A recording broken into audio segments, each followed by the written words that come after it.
episode of Indie Darlings. Hey. Listen to the rain fall.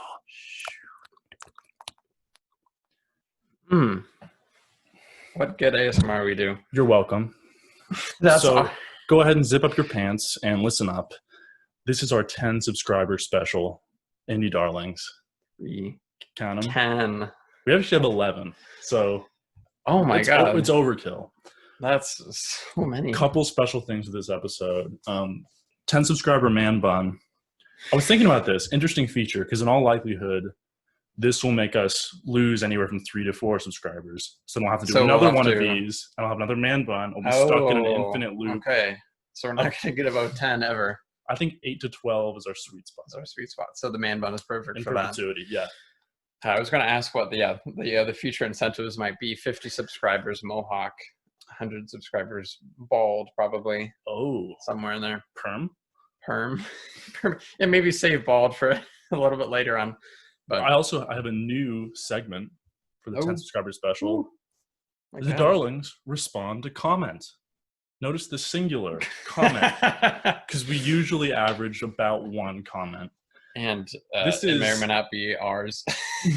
This is someone we don't know. So very exciting.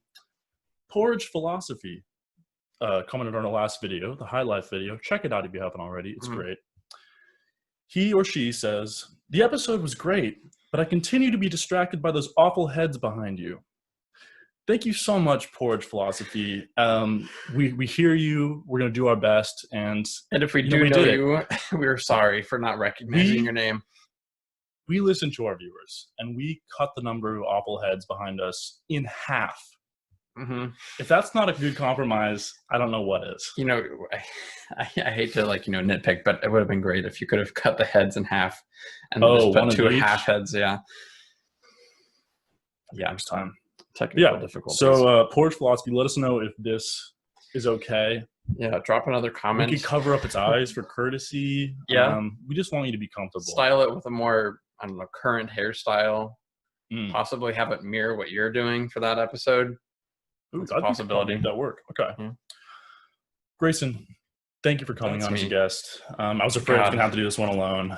We finally got a guest on the show. No, it's hard. It's hard to get a guest in this kind of climate, but I'm glad that you happened upon my name and that stack of resumes and chose it. This was my pick this time around for the movie. Yeah. What movie was it? The movie was called Frank and Robot, but Philistines will refer to it as Robot and Frank.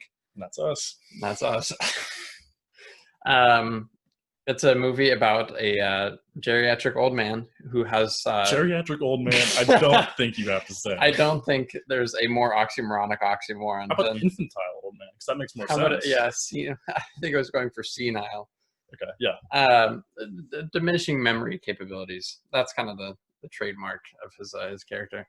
And his children, specifically his son, get him a house care robot to help him out.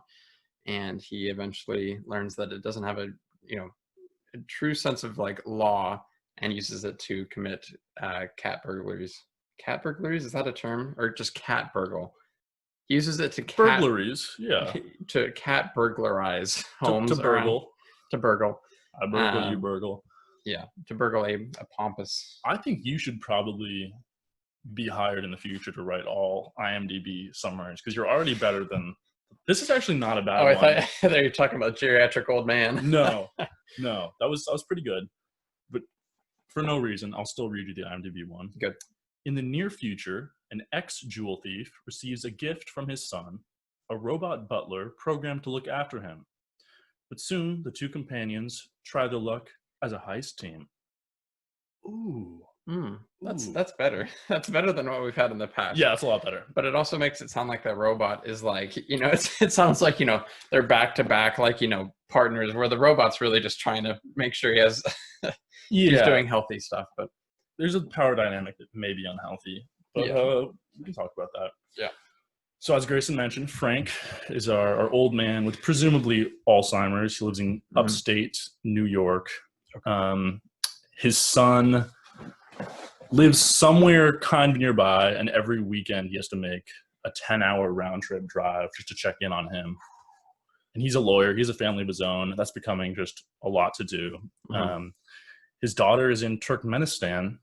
Yes. His isn't Frank's daughter, not his son. Correct. Yes. Frank's daughter, Hunter's sister, Hunter's the son, is in Turkmenistan doing humanitarian work. She's kind of out of the picture. Yeah. But we get some extremely brief Zoom type calls from time to time. I'll talk about that later. They're almost hilariously brief. Yeah, those are good. This was a 2012 movie. Yeah, surprised that it was, not A24. Whoa, we're sorry. We're so sorry. We're branching out, okay? Yeah, we're playing hard to get to the machine. That's right, A24. You're gonna have to sponsor us if you want us to start doing your movies again. Get on it. Give us clock's ticking. Those goddamn booty shorts, please. All my Instagram ads are A24 now. All of them. That's great. Yeah, that's fantastic. That's better than most. I've considered too much. $2.5 million budget. Excellent. That's an indie movie. Sounds like an indie darling movie. Yeah. Made just a hair under $5 million internationally. But the interesting about this one is if you look at the cast, you would not think indie movie. It's a pretty stacked cast. Yeah. So we have playing Frank is Frank Langella. He's most known for playing Richard Nixon in 2008's Frost Nixon, for which he was nominated for Best Actor. Oh. Yeah. We have Hunter, his son, James Marsden. Of course. So this movie is actually in the Sonic the Hedgehog cinematic universe. Yep. And his daughter is Liv Tyler. So we're also in the Lord of the Rings cinematic universe. Oh my God! Yeah. So this is something special for Worlds us. collide. And then if that's not enough, let's just sprinkle in some Susan Sarandon. Why not? Do it. Throw it on there. Yeah, that is kind of a stack cast for a $2.5 million budget. Totally. So, yeah. And Jeremy Strong as well plays Jake, who's like a tech bro meme. He's been in a bunch of stuff too, The Big Short and other movies. He's one of those faces, Yeah. Always playing a twerp. Yeah. This is directed by Jake Schreier. This was his feature debut. I feel like it's been a theme of a lot of the movies he's been doing. A lot of first-time directors. You're going to say that's the theme of his works. His works are first debut. Only because he has amnesia. Oh my God, that's why he wrote it. Yep. Crazy thematic. He actually did The Godfather, but just totally forgot. Written by Christopher Ford. Ford and Schreier went to school together at NYU. They were friends, and this was actually Ford's thesis project, was this script. Really? Yeah. Okay. So it took about 10 years to get it rolling, but they had the idea since 2002, I want to say. That's cool. God, I'm knowledgeable. Fuck. Just keep talking. Keep spewing knowledge. The robot voice is Peter Sarsgaard, who's also not Skarsgård. Not Skarsgård. Sarsgaard. It's confusing. There's a whole lot of those Nordic boys, and they're all great actors. Yeah. Me and the Nordic boys. The Nordic boys. The Skarsgårds. I have some other info about who played the physical robot. We're going to leave that for the fun facts. Oh, okay. I was curious. Spoiler, kind of a bummer of a fact. So Kanye West was actually in the robot the whole time. Wow. I even have a Kanye reference later, so this is perfect. So you gave a brief overview. Yeah. I think they get the gist. You want to go into some scenes? I need to be spurred on by some of your recommendations. Not even going to try to remember any off the top. All right, I'll give you a couple. Yeah. One memorable, I think, is the first time that Frank meets the robot. His son rolls up in the car, pulls this kind of a clunky... Yeah, it's not. Yeah, when it says near future, that was a good an apt description. It's very. There's robots now that look like this. Yeah, not with the same. It's not unreasonable to think that a lawyer could afford something like that even now. Yeah, exactly. Not with the same capabilities, but it looks like a modernish robot. And his son Hunter explains that it is there to monitor his health when he can't. So it's the robot's job to keep him healthy, kind of clean his house, just making sure his life isn't falling apart. Just because his memory is going. And Frank's not really about it in the beginning. No, not really. Shocker, old man doesn't like new technology. Yeah. Okay, boomer. It's a true boomer moment. Yeah. So he's dubious, and he is annoyed with the fact that there is no off switch on the robot. which is crazy. Yeah, that's all. Yeah, there is one later, but it's almost impossible to find. I was going to say you need to know it. Yeah, know it. Yeah. So I like that scene a lot. You get the crotchety versus literal innocent blank slate robot. Geriatric old man type geriatric old man. Yeah. Starring Frank Langella. Another scene I liked. So now we're kind of getting into Frank warming up to the robot a little bit. He's okay with its company. And as you mentioned earlier, the one point that kind of creates the friendship is he realizes the robot has no moral or legal programming, which again seems like an oversight, right? A little bit. Kind of. That was kind of like a big one. I was on board after I 10 minutes of it, but it was like developers maybe think a little bit about that one. Ethics and AI. Yeah. It's like And Frank is an ex-convict. He used to be a jewel thief, a fairly prolific jewel thief. He spent at least a decade in prison, I think. So as soon as he hears that this robot has no moral compass and has robotic capabilities and he doesn't, he starts thinking, how can I use this little guy for crime? And we get kind of some montages of him teaching the robot to pick locks. He's timing him. Yeah. I enjoyed that. It's kind of like, it's cute corrupting this innocent little it's guy. like very cute, but also like not like they're he's programming this innocent little creature. Yeah. Well, we can get to this point. Frank's not a good guy. No. At all. Not at all. Bad father. Not really at any point in the movie is he good. Yeah, really bad father. Kind of manipulative. Doesn't learn anything really by the end. Yeah. But it's so fascinating to watch still. And I think in general, movies that make you root for not great people, that's a more difficult thing to do, and I admire that. Nightcrawler is the gleaming example. Great call, yeah. Basically any Scorsese movie, like literally every Scorsese movie. So I liked that scene a lot. Now we need to get into a kind of a subplot that's going on, which is a library in town that Susan Sarandon works at. Let me get her character's name real quick. It's always just Susan to me. Jennifer. Martha. Yep. Jennifer. Yep. Susan looks great in this movie. She's killing it. She's 72 now. So she's 64. 64 then. She still looks fantastic. Damn, Susan. Yeah. So Frank frequents this library to check out books, but really to check out Susan. Yeah, he's a flirty little old man, Jennifer. Yeah. And at one point, Jennifer invites him to kind of a gala at the library, and Frank brings his robot, who gets to meet Jennifer's robot named Mr. Darcy. Little literary name. Yeah. That interaction was so great. That's why I like that scene. Yeah. It's just both. I don't remember the specific lines, but it's just both robots were like, I don't have any need to talk to the other one. Like, yeah, Jennifer tells him to go small talk, and they're both just like, yeah, I'm functioning normally. Yep. Status check good. We're okay. Yeah, so I enjoyed that. Yeah.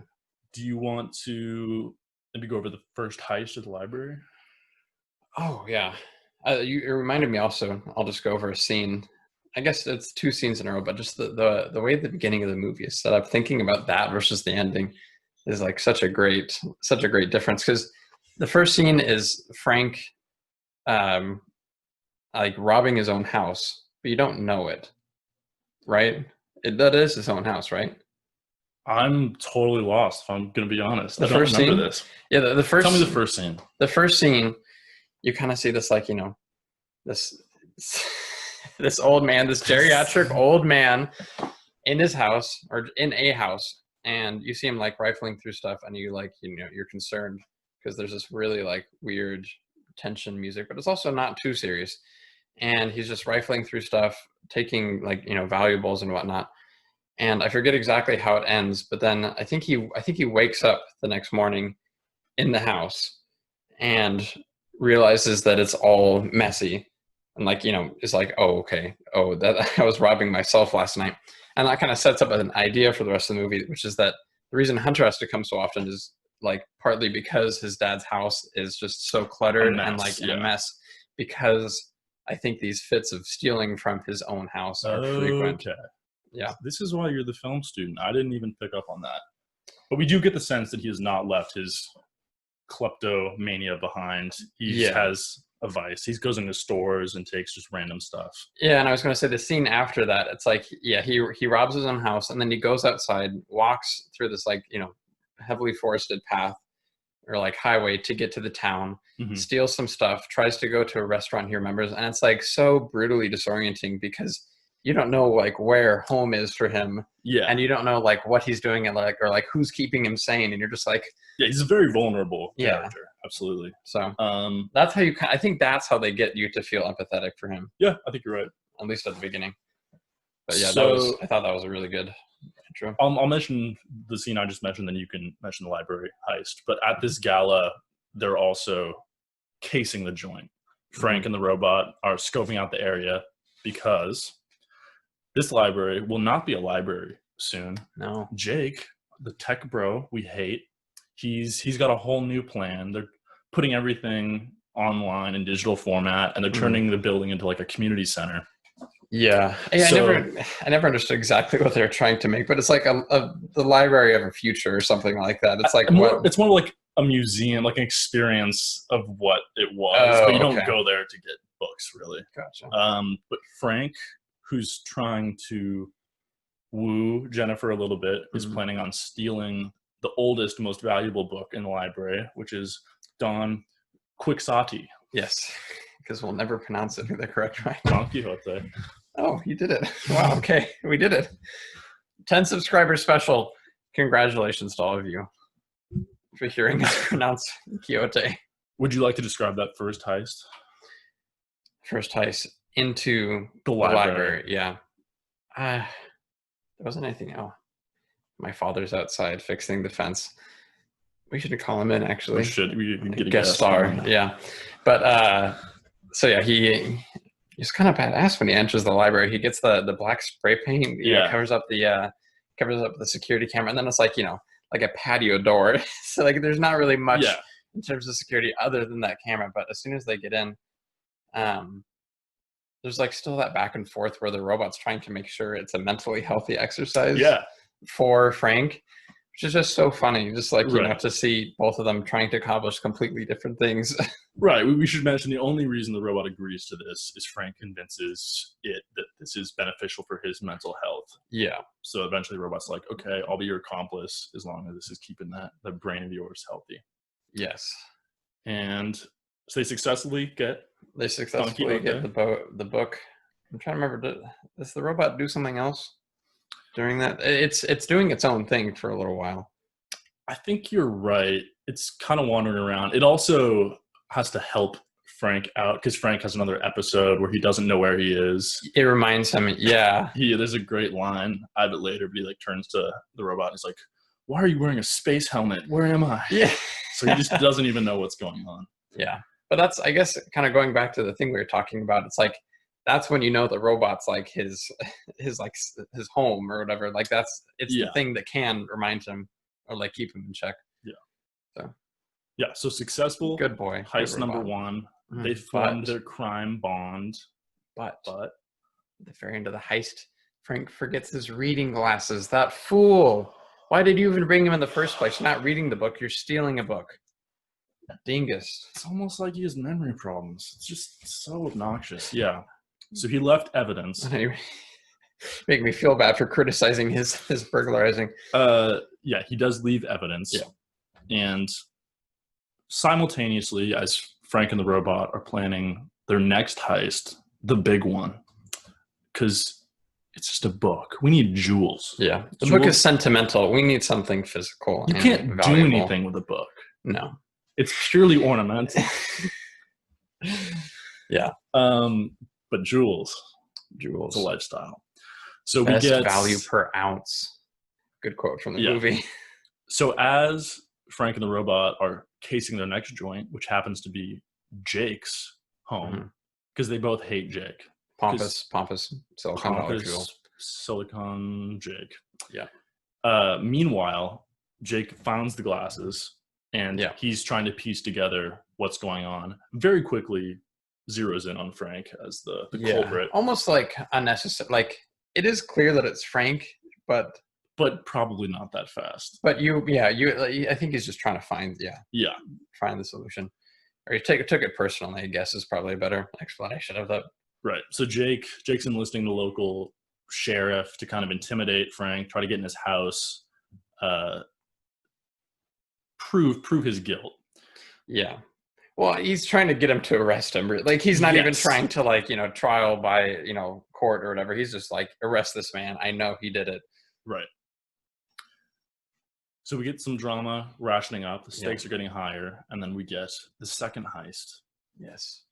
But before we get to that, I love the scene where while they're casing the joint again, the second casing of the joint, they're doing the whole like backs to the walls, like investigating the house, and they hear them come back, and you hear, what's his name again? Silicon Valley dude? Jake. He gets in a fight with his girlfriend or wife or whatever she is, and she criticizes him for being a baby or something like that, and he's like, yeah, a bad baby. Oh, yeah. That was just another reinforcing the hatred of him. But that was just a really Do you want to describe the object of their heist? Their goal? Yes. So it's very distinctive. Yeah, it's a good set piece. During the there's like a library gala, basically, which of course is like a completely non-library thing to do. Like no library. Well, maybe that's symbolizing that it's no longer a library. That's Jake's money, probably. Yeah. So during the gala, they celebrate, the tearing down of the old library, the burning of the books. Yeah, I was gonna say there's some serious, yeah. Anyway, doesn't happen. There's Jake's girlfriend is there, and she's wearing this like insanely elaborate set of diamonds on her neck. What'd you call the shape? Known as a necklace. What'd you call the shape? I don't even know what I would call that. I don't think it's a specific. I can't think of a specific name for that. It's phallic. Yes, poorly phallic. Poorly formed phallus. And you really think that Jake is packing some questionable family jewels? Actually, that is 100% what that is. It's a metaphor. Oh my God, that's kind of genius. I'm glad we solved. That's great. Glad we solved that. Well done. So she has, this symbol of his poorly designed family jewels, and it's insane. Like, this isn't like a very nice gift for Valentine's Day or even like a marriage gift. This is like trust fund baby level, like, of diamonds. Yeah. Which she ends up being, right? She has a bunch of money. They're both kind of old money. Yeah. Just the worst. Yeah. Hate money. Yeah. And so they find it there. And so Frank is convinced of their wealth. And that's, how he begins planning this heist. Yep. And yet another fairly seamless heist. It goes pretty well. Except for the value of the diamonds they find. Like, that's immediately a problem. Because as soon as they steal all the stuff and they get back, they look at the diamonds and are like, this is bad. Yeah, like, this is too much. Multi-million-dollar value there. Yeah. And again, Jake is already suspicious. He's immediately basically knows it's Frank. So Positive, he's upping his surveillance and his entanglement with the PD to try to get him arrested.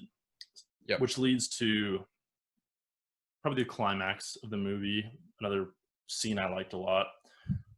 Frank is just scheming a way to get out of the situation. He knows he's in a bind now, and he decides that he is going to call Hunter, his son, and tell him he's dying and pretend that he is on his deathbed and won't make it very long, to get Hunter to drive to his house. Yeah. And as soon as Hunter comes by, we see a van that's been parked outside, surveilling for several weeks. Lights turn on, they come up, it's the sheriff and Jake, and they're there to search the house, arrest Frank. Yeah. And as soon as Hunter gets there, Frank leaps out of bed. He's all fine. He's doing his thing. Clearly not about to die. Yeah. So Hunter knows something's up. Yeah. Wait. The sequencing is Hunter gets there, helps Frank. Frank is in bed, pretending to be like dying, And then as soon as Hunter leaves, Frank gives him like a satchel, basically, that's right, yeah. basically like a decoy, and he goes out and gets like patted down and like investigated by the people outside. Yeah. And it's just like some trinkets that he stole with the robot from the beginning of the movie. Right. And then that's when he stands up and Hunter is like, "Oh, this is my dad's being a little." That's right. Thank you. So we see them search the package that's under his car, and it turns out to just be random other trinkets that Frank has stolen. Nothing of value, not the jewels. So we're kind of led to believe that maybe Frank is having another senile episode. Or at least he's obviously trying to think everyone else. Yeah. That he's having that episode. And then we didn't talk about this. Another point of conflict is the robot is evidence against Frank because its memory can be retrieved. As soon as from the first heist, that's a problem. Yeah, so Frank recognizes that, and the robot kind of repeatedly tells him to just wipe its memory because it doesn't care. It doesn't have a sense of self-worth. Yeah. So we see the sheriff and Jake kind of realize that once they can't find the jewels anywhere, we should just look at the memory of this robot. And the robot uses its famous technique to get people away, saying self-destruct in 10, 9, counts down. And it works somehow. So funny, yeah. And that distraction is enough to let Frank get away and the robot in Hunter's car. Yes. Yeah. I forgot it was Hunter's car. Yeah. They just ultimate dick move. Again, horrible dad. Really bad. Entices his son by faking his own illness and then steals his car. Yeah, evidence on him, and then not good. And then things. I think we kind of skipped the resolution. Yeah. We get kind of a flash forward eventually, and some different things are revealed. We get Frank is living at the brain center where Hunter wanted him to go in the first place. So somewhere where he can safely live. Yeah. And we see, you know what? I missed a lot, I have to say. Yeah, there's I can fill in just okay, like a little. Go for it. Because, once you get to the tricking Hunter part, then Frank and the robot leave via car. Yeah. And it's like the whole, it's okay, we're going to get fake passports. That's not actually part of it. But they're we're going to lay low for 2 weeks and then we're going to sell them eventually. It's just stuff like that. But then there's some reason they have to go back home. I'm trying to remember what it is. What is it? I thought they turned themselves in just because. No, he goes back to visit Susan Sarandon. Oh, that's right. Yeah, that's right. So they're there, and then that's where the reveal is. That's when you learn that this whole time she was his wife. Yeah, and divorced wife, I believe. Yeah, that was unclear, but it did feel like something. But that's what the internet told me. Yeah. Yeah, so Sarandon was actually his divorced wife. He can't remember his relationship with her at all. A very positive relationship still. It's she visited him and brought a blackberry pie. Yeah. And then he kind of rejected her because he forgot she was coming. But he clearly still loves her too, and he's hitting on her constantly. Yeah. So they have a cute, entirely physical relationship. I didn't think they were going to go full penetration. With the geriatric characters. That's kind of that. I think that's why you skipped the climax, because it was just a full 30 minutes of. I don't how did they even shoot that in 4K? I don't get it. Yeah, it's 3D. Too many Ks. Oh my god. Yeah. Another important character we kind of skipped over altogether is his daughter, Frank's daughter, Madison, and so her place in the story is she finds out from Hunter that Hunter got Frank this robot, and she is not about it. She thinks there's something ethically wrong with humanitarian, it. Yeah. So she comes all the way back from Turkmenistan to live with Frank. A long walk. A long walk. Yeah. Her dogs are barking, as they say. They do say that. So she decides to live with Frank and be his caretaker. Yeah. But very quickly realizes that she's not totally capable. No, yeah. And he's intentionally sabotaging her help because she turned off the robot. He wants the robot back for his heist. And she's really just a worse character for him. Yeah. Like, not even from from Frank's point of view, just like her presence there is not like helping. It's not a good dynamic. No, like she just gets some unhealthy food. She's super, I don't want to say lazy because she comes back, but for the situation, she is being kind of. But again, why does she even care so much about him? Like, he's just a bad dad. Yeah. He wasn't around much when they were kids, apparently. Yeah. But the final scene that kind of ties it all together is at the Brain Center when he's just having a meal with Jennifer, Madison, and Hunter, his kids and his former wife. And we get nice closure. It's a weird, broken sort of family. Everyone else besides Frank is kind of just so patient and really loyal. But yeah, in a way that doesn't seem pained, at least. Like, they seem positive about it. Perhaps because they're, the benefactor or beneficiaries of his jewel heist. But yeah. Do you have any other scenes you want to talk about, or maybe even critiques?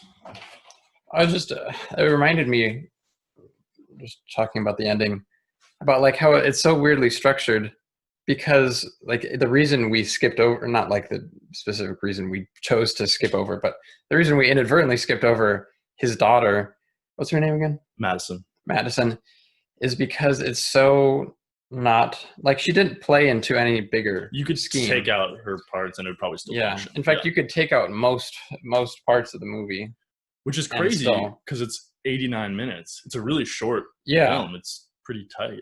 And which is another thought I had during the movie was that it was the most short film movie I've ever seen. I think you're right. Like, I could see this so easily being pitched as like, somebody like, makes a 5-minute short film about the relationship, and they're like, help me make this movie into something more. I want to say that actually might have been how it emerged. Really? I think Shire and Ford might have made a shorter version initially and then got the funding for the whole thing. Because it's just so character focused, and it's still like you could tell the story of the heist and the fallout. Oh, by the way, he resets the robot's memory eventually. That's kind of like a big part. But you could tell that story in 15 minutes. And so it's like, it's funny how they just made the movie. They didn't even make more of the story. They just added more character driven scenes, and it was perfect for that. And like, it worked. It's kind of a hangout movie. The plot is pretty simple, but you get time to just be around the characters and kind of understand their dynamics, which is, it was nice. Again, if it was like half an hour more of that, then it would have been like, okay, calm down. This isn't enough meat for 2 hours. I had a couple critiques that I already mentioned. Susan Sarandon's way out of his league. I'm sorry. I'm just, I'm not for it. I don't think anyone could be that patient. No one that hot could be that patient. God damn. She's literally a hot librarian. Abstained. And she's in her late 60s. And he's a cat burglar. I guess that's not a terribly honest. She can fix him. Oh, Susan. Oh. We mentioned the lack of legal programming in the robot. That would just never fly, right? No. I don't think those could be produced. But to be fair, like, I don't know. If it has that extensive capabilities, you need to have some safeguards. Yes, if it's capable of actually helping somebody rob. Yeah. And I also mentioned this before, but just all of Madison's Zoom Skype calls to Frank are like 10 seconds. It's like, oh, what's up, Dad? How are you? He's like, okay. Oh, I really got to run, save some people. I'm out of here. Sorry, I'm in Turkmenistan. If you're sitting down to make a call to the U.S. from Turkmenistan. I was going to say. Yeah. But also, I did enjoy those parts. Even they were, definitely not a realistic part of the movie, but they were still like, it's funny how little she actually cares. It seems like she cares about it so superficially that she's like, oh, I called for the day. I've done my duty as a daughter or something like that. I think she was a slightly underwritten character. She could have had a little more dimension to her, I would say. Yeah, but I will say, I think that the way she was portrayed. You will say, I will say, She was portrayed with like more dimensions than I would expect for a character that's like that, though. Like, you know, she a woman. No, like a hyper humanitarian, like yeah, you know, trying to achieve social justice kind of person. Right, the worst kind of people. Yeah, SJW. Trying to make other people's lives better. Yeah, we hate that. Yeah. Okay. Do you want to maybe move on to quotes? I have a couple. Yeah, I don't have any. Perfect. This is gonna work. Great back and forth. Yeah. Another one of the robot's signature lines. We see it first when Frank's at the library and he leaves the robot outside, and there's some kids just messing with him and pushing him around. He just keeps saying, "Warning, kids, do not molest me. Do not molest me." That was great. I thought a fun twist on this movie would have been just to like really bring in the themes of, is technology taking over? What are the dangers? What if you just killed one of the kids right there in the street? True. That'd be kind of a fun twist. I think that's an entirely different movie. Right. But I think it's great. Schreier, get on it. Here, this is Frank explaining to the robot security systems. I don't know why I like this. I just thought it was interesting and sounds kind of true. So he says, every security system is designed by security companies, not thieves. It's not the question of if a thief can break in, it's how long. They place all the heavy systems where the customers can see them. They're selling the feel of security. That was a great line. That makes a lot of sense. I thought a lot. I wasn't listening to the dialogue for a couple seconds after that. I was just thinking. But especially for technology, it just reminds me of like, you know, we have like a family friend who's like hired as an ethical hacker. Yeah. Which is such a cool idea for a job, but it makes sense that you'd want someone who's actually like, the kind of person who's trying to infiltrate the system, not the kind of person who's trying to make it work, I guess. Right. Yeah. But it also makes sense that physical security measures are more preventative than in the act protections. They're supposed to make you just not even want to think about robbing it. Yeah. That's why they have those signs in the front of houses and stuff like that. So that was an interesting thing. I like them. This is just Frank being crotchety. We could do a montage of Frank being crotchety, but I hate hikes. Goddamn bugs. You've seen one tree, you've seen them all. That was really funny. That was good, yeah. We don't condone that, but that's pretty funny. Yeah. You've seen one tree, you've seen them all. That's not a phrase, right? Because it almost sounds like it is. Well, you can plug anything into that, and that's a phrase. Yeah, sure. Yeah, I see one blank, but yeah, it still felt. I don't know. You've seen one indie movie, you've seen them all. Yeah, that's not true. You've seen you need one to watch Indie all of Darlings these. podcast. No. Why not? No. 10 subscribers special. We're doing something different. This is huge. Would you like some fun facts? I'd like 30 fun facts. How much? Please. How much do you want them? I want 30 fun facts. I can't do that. Split each one into 5. Not only do I have less than 30 facts, probably less than half of them are fun. So here we go. The robot was designed by Alterian Incorporated, who also worked on the costume design for Daft Punk. Costume design. Yeah, so they did like the Daft Punk helmets. They're pretty famous helmets. Yeah, they are. And you could kind of see the head shape. Yeah. Although I'm more of a fan of Craft Punk. The Eric Andre invention. Beautiful. That is maybe it's not worth a watch, but just know it's 100% worth a watch. Know it exists. It's on, Eric Andre's on Hulu now too. Watch the Eric Andre show. They took Eric Andre. Wow. Eric sponsor. Wait, that's huge actually. I can watch all the episodes that happen in. Another one I always just love when this happens. Film shot in 20 days. Which is just, It makes sense. It was there were 5 locations. But that just makes movies so like tangible. I always think of like just crazy productions. Yeah. They don't have to be insane. Yeah, like you couldn't do that on like using your vacation days from work, but you could, reasonably like, if you're a teacher, do that over a summer. Yeah, or like, exactly. A student. So that's sabbatical, yeah. In fact, what are we doing in the next 21 days? Colin and Grayson and Frank. And Robot. Oh my God, I shouldn't have mentioned us by name. Don't stalk us. I don't want stalkers. I don't want that fame. Yeah. Okay. Yeah. Actually, we're going to quick Instagram plug.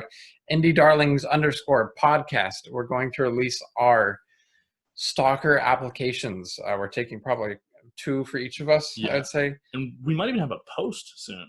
That might be really exciting. We might even have something to look at. How crazy would that be? But yeah, check us out. We do giveaways. In fact, congratulations again to Braden Noonan, our latest winner. For being the 10th follower, he got a congratulatory text from each of us. That's big. Yeah, personalized. That's I would huge. Say. Yours is probably a bit more involved than mine, but out of respect for privacy, we're not going to say what it is, but expect more things like that. Absolutely. $500 gift card to indiedarlings.com. Work in progress. Our merch. We will have merch. It's very expensive. It's all hand drawn. It's robot free labor, just to support Robot and Frank. Here's another fact about the physical robot. So a dancer named Rachel Ma played the robot's body, but it was so hot and heavy and miserable inside that she had to be like replaced a couple times and couldn't do a lot of the shooting. She was supposed to do the line readings, but she just couldn't because it was so much exhaustion just to hold it up. Yeah. So they had Frank Langella's nephew, who was a PA on the set, did the lines instead. Nepotism. Way to go. Yeah, honestly. Feature debut and you're already nepotizing. Nepotizing, that's great. That's tough. But I love, God, I watched a video on, which Skarsgård played Pennywise? Bill Skarsgård. There's that one, but then there's also one for like the Xenomorph. Yes. It's this like 7'6", like Scandinavian man or something like that. But it's like he plays all of the monsters anywhere because he just has this insane build and it's like intimidating. Yeah. But I love when there's those jobs that it's like not a specifically film industry job, but somehow like a dancer made it in. Yeah, no, like totally. That's great. That's very cool. And then suffered on set for 12 hours a day, and that's terrible. I don't like that. They should have tried to find some sort of system, some cooling in there. Yeah. Let me just fill it with water. Yeah. Someone's drowning inside a robot suit. The phones and tablets used, I think maybe some of the screens as well, were designed by Justin Ouellette. He has too many vowels in his name. So yeah, Justin, sorry. You're canceled. Take some of those out, buddy. Used to be the director of special projects at Tumblr, which just intrigued me so much. That's so intriguing. What is Tumblr doing that's special? Right. Fascinating. Are they trying? Well, the phones in the movie, just for our viewers, little like it's just glass basically. Yeah. Like imagine like a glass sheet, and then suddenly there's graphics on it. I can't imagine that. I can't imagine a glass sheet. I went on Mr. Ouellette's LinkedIn. Good, because I'm a creep. Now he knows who visited. He was also an engineer at Vimeo. Shout out Vimeo. Wow. Vimeo sponsors. Makes you wonder what these people are hired to do. And now he's a CEO at a tech company in Oregon that tests cannabis. Okay. So he's nice. This is his trajectory. This is the normal curve or whatever you go on. He's on a different graph. He's going this way. He's on the M axis. He's had a 4-dimensional career. This isn't even a fun fact. I was just reading different reviews, and I hated this title of review so much. Sorry, New York Times. This is their tagline for the Robot and Frank review. When a new best friend hits the ground whirring. Not running. Whirring isn't even like... That doesn't bring robot to my mind immediately. That's just bad. Not even best friend. There's so many cooler things you could have introduced the movie as, It could have been like, robots steal jewels. Something as simple as that would be more exciting than, it's a best friend who's worrying. Doesn't tell you what the movie's about. Nope. And it's just bad on some. Part of me thinks that, they're like, they sent a movie they sent a text to the creators of the movie being like, look, you have to pay us a bunch of money to have us make a good review. Otherwise, this is going to be unnoticeable. Yeah. Screw you, New York Times. I like your crosswords. That's about it. I'd pay you a lot of money to do your crosswords. Maybe too much. Would you like to get on to the most exciting part of the episode always, especially this time? Everyone loves it. That's why we save it to minute 50. Soundtrack. The score. The music. Let's go. I need to like look up what the difference between the terms are. Soundtrack and score. I can kind of point them out a little bit, like film, or the composition, the score, the soundtrack. Well, soundtrack involves other pop songs with the score. Gotcha. That's and then score. It makes sense that composition is what is composed. Yeah. And then the score is basically like that. Because not every movie has a score. Mm-hmm. I don't think so. Like you would call it a soundtrack if it's all just already produced songs. Like a lot of Scorsese stuff is just kind of pop songs, rock. Music. So the music was the reason I actually chose this movie in the first place, because the score was done by Francis and the Lights. All glory be unto him. AKA Francis Farewell Starlight. That's his real name. Good for you, bud. Great name. He's killing it in the name department. I've been a fan of his. I was trying to like look at my history and see. I think it was like 7th grade even. Like, really? Yeah. God. Really early. Well, you turned me on to him and like. Oh, I turn you on. Yeah. Frequently. Yes. But this was an especially turn on. Yeah. Because he's been my most listened to since like senior year of high school. Yeah, he was both very high in our decade. Spotify, right? Yeah. And he's worked with tons of people. He's worked with Bon Iver, Drake, Kanye, Chance the Rapper, James Blake. And not like that, they graced him with an appearance. Like, I'm convinced that they have sleepovers together. No, he's very good friends with Bon Iver and Kanye specifically, and Chance. And he was doing like just the dirty work for a while. He was producing without getting credit for a lot of big names for years and years. So clearly a talented guy. Yeah. And it's the kind of thing where like when I'm listening to like, sometimes I'll be listening to like a Chance song or whatever. And then I hear. He listens to hip hop. I'm in with the times.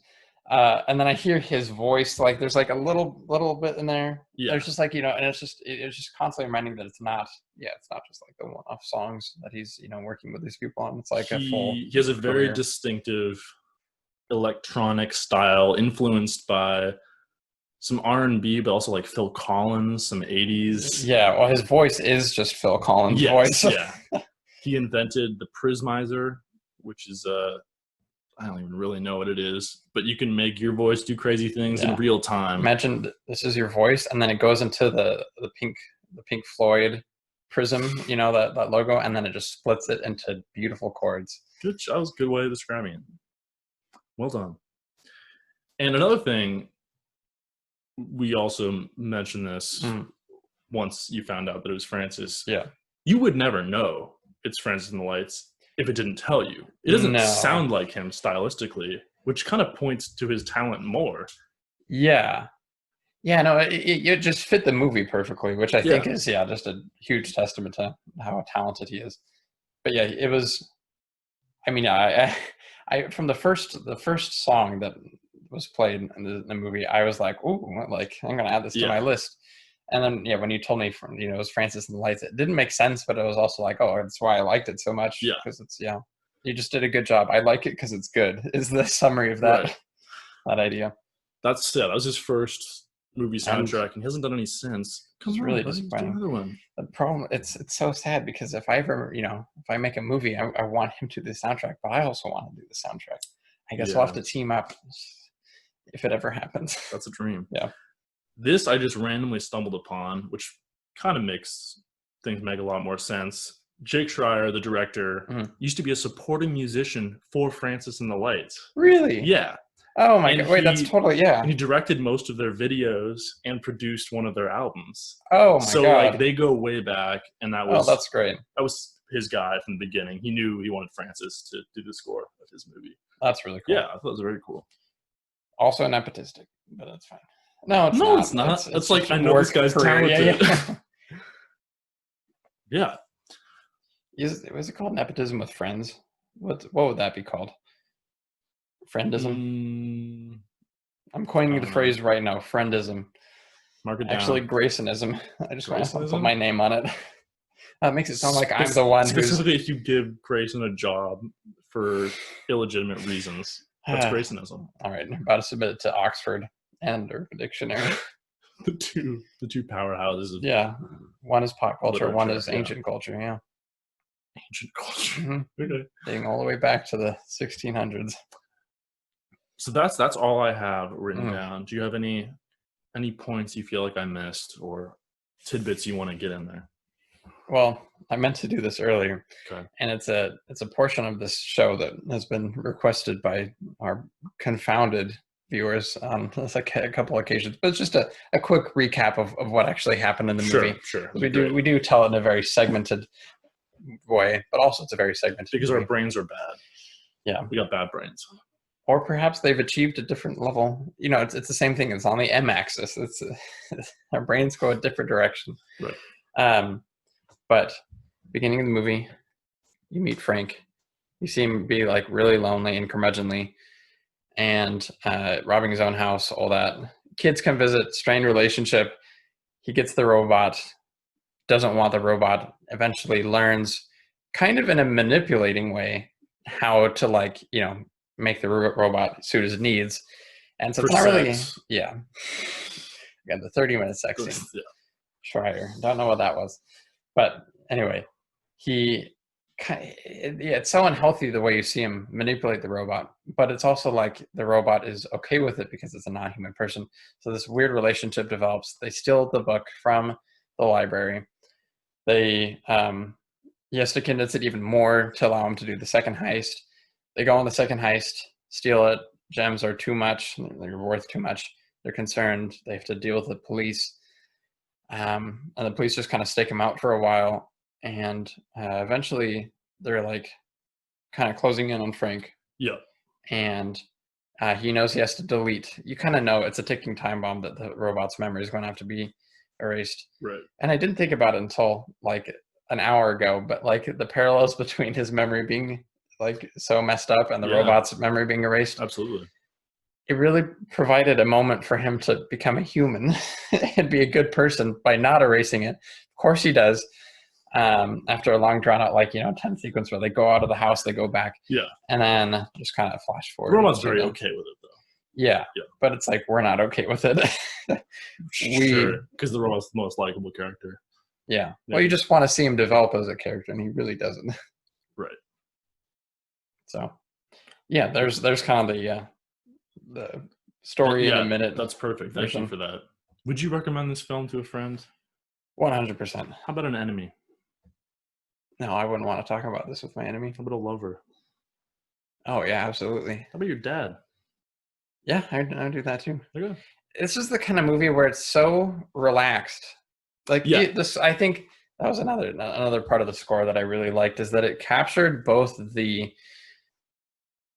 just captured the carefreeness of it all. Mm-hmm. Like the movie just has a tone of not really mattering, because again, nothing changes by the end, and he erases the entire memory of the robot, and it's just so laid back and pleasant Sunday morning music. And not every movie has to be intense. No, and this one absolutely should not. No. And I mean, I think a lot of the movies we watch, there are challenging aspects of it, and there's nothing challenging about this movie. In terms of I felt uncomfortable watching it. It was all it took on interesting things, but it didn't take them on in a let's say high life kind of way. That movie was more direct. We really went polar opposite between those two. It was a good mix-up, but score did that well, and it was, Do you wanna plug any movies you've seen recently? Oh, I was actually I had something to plug.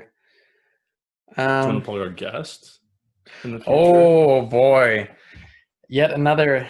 Actually, this was a part of our 11th subscriber special. That we never made public. Right, this is never actually announced, but you achieved it. Congrats. We have a guest. A second guest coming on the show. He is a multi-billion-dollar screenwriter. international, known in many circles at Loyola Marymount University.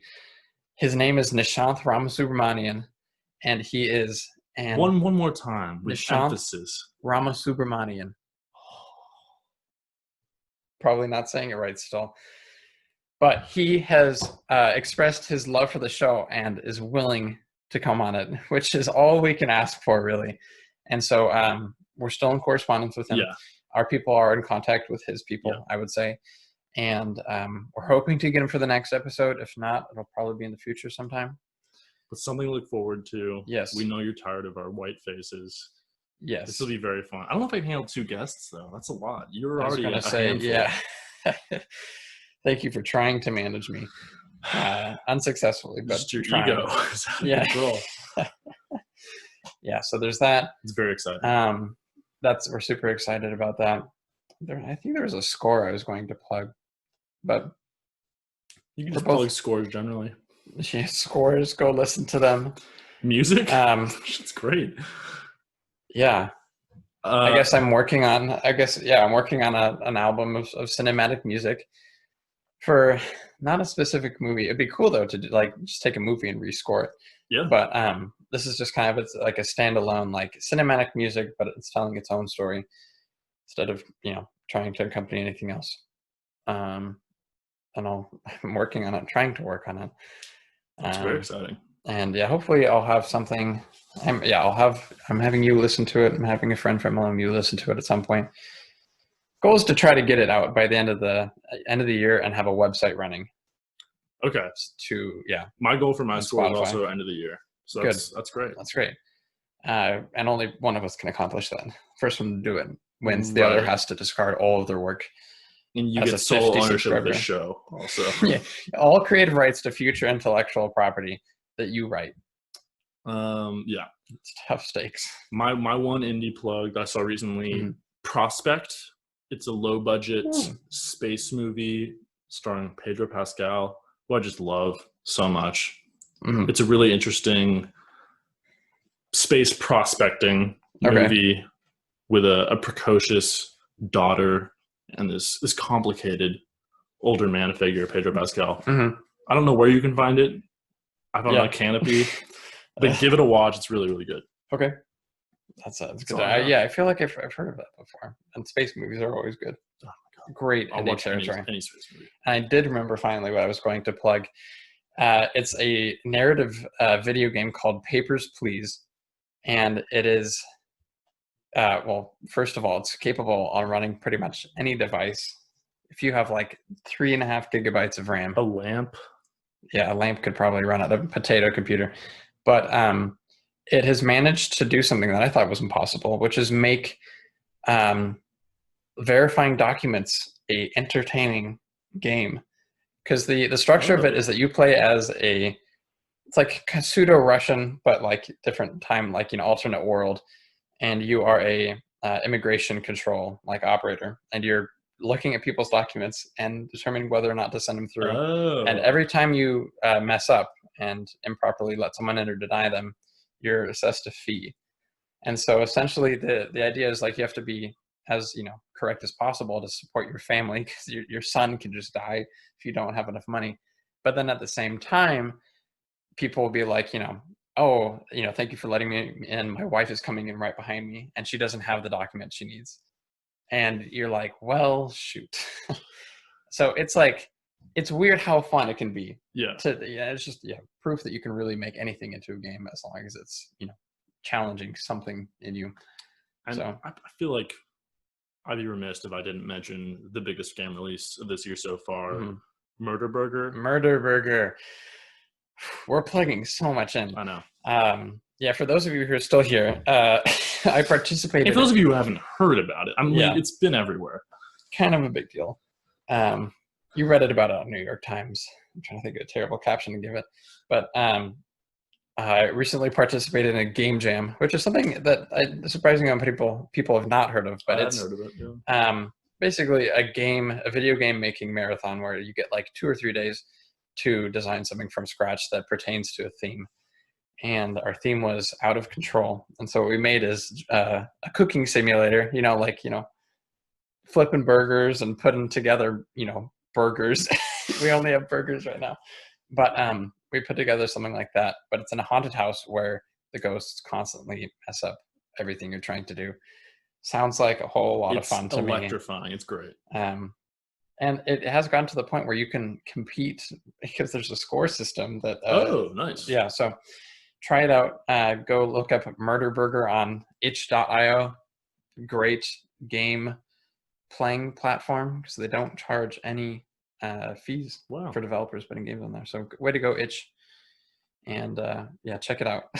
That's check out Murder Burger. Lots of homework for our viewers. Lots of stuff to check out. Thank you for listening, guys. Another thing. This pertains to the ending. Okay, this is a thing that we would say at the end.